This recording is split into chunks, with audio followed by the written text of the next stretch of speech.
युवा जिला नेता हमारे साथ है। जी नमस्कार जी। नमस्ते भाई। क्या कहेंगे आप जो खटकड़ टोल पे आज का जो नज़ारा है, जो खटकड़ टोल वाला नज़ारा होता है ना, वही नज़ारा स्कूल में नज़र आ रहा है, वही रागनी हो रही है, वही वक्ता है। तो आज का जो प्रोग्राम है किस विषय को लेकर है? भाई ये विषय तो हमारे कई हैं। एक तो हमारा जो मुआवजे का है और दूसरा हमारा स्कूल खुलवाने का, जो कोरोना के नाम पे सरकार ने पिछले 2-2.5 साल से हमारे बच्चों की जिंदगी के साथ खिलवाड़ कर रखा है। क्योंकि सरकार चाहती है आने वाली पीढ़ी पढ़ी लिखी ना हो, अनपढ़ रहे। क्योंकि हम जागरूक हो चुके हैं, जैसे हम सवाल कर रहे हैं, अगर आने वाली पीढ़ी पढ़ी लिखी होगी तो वो भी सरकार से सवाल करेगी। तो सरकार चाहती आने वाली पीढ़ी अपाहिज हो जाए, कमजोर हो जाए, लेकिन हम जागरूक हो चुके हैं आज। और जो फसल का मुआवजा है उसके लिए सरकार ने 3 भागों में बांट रखा है, उसको हम ये सरकार को बताना चाहते हैं। सम्मान बंटवारा होना चाहिए। बिल्कुल। क्या नाम है आपका? कविता गोयत, सरपंच खरकराम जी। खरकराम जी की सरपंच थी कविता गोयत जी, और हमारे साथ वो युवा शक्ति, महिला युवा शक्ति जिन्होंने इस आंदोलन को में बढ़ चढ़ कर भाग लिया। खटकड़ टोल पे हर रोज हाजिरी लगाती थी और अच्छी खासी संख्या में अपने साथ महिलाओं को भी लाती थी। उनसे बात करेंगे इस बारे में।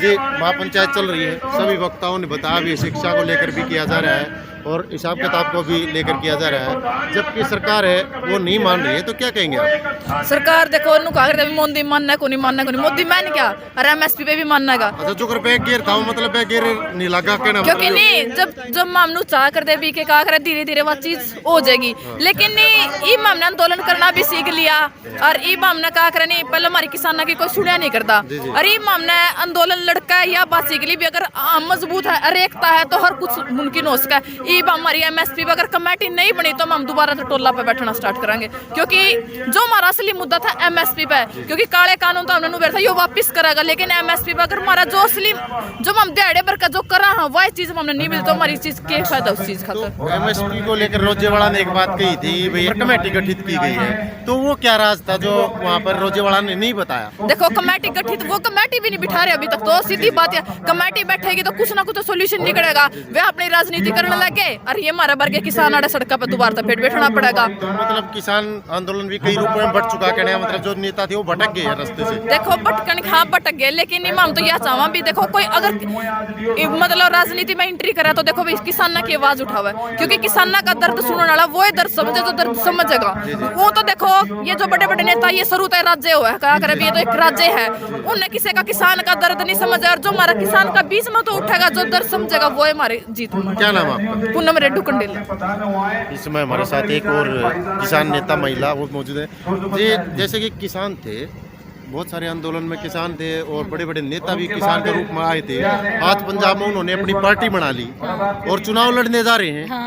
उन्होंने यहाँ पर रोजेवाड़ा जी थे, उन्होंने बताया था एमएसपी नहीं मिल सकती, उसको कुछ पेच फंसा है, कुछ राज है, वो क्या है? भाई हमारे तो इस सरकार की समझ में कुछ आनी ऐरी कहानी। पहला तो बोले WHO कहे कि जनसंख्या घटाओ, ये एक और नई बीमारी पैगी। बोले WTO हमारा देश पे एमएसपी नहीं दे सकते, बोले वो हमारा देश इसका विरोध करे भारत का।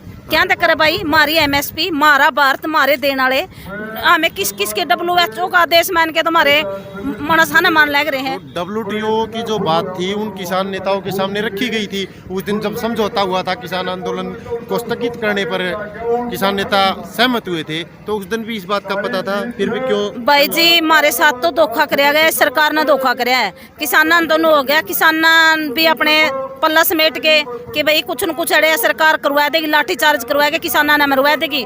सोचे भाई हम एक बार जे सरकार पे थोड़ा विश्वास करके देखा, थोड़ा सा भाई हम घर चले जावा, हमें सस्पेंड कर दें इस आंदोलन ने, दोबारा से फिर बहाल हो के भाई हमें फिर आंदोलन करेंगे। हमें ना तो WHO न जाने दे ना WTO न जाने दे, हमारा तो रोजगार ही ढूंढ रहा है। हमने तो आंदोलन लड़ना है, एमएसपी की गारंटी सरकार पे जमाना में डंडा दे के ले। देखिए इन्होंने कहा WTO की जो बात थी वो हमारे किसान नेताओं के सामने रखी गई थी, ये भी हम नहीं जानते।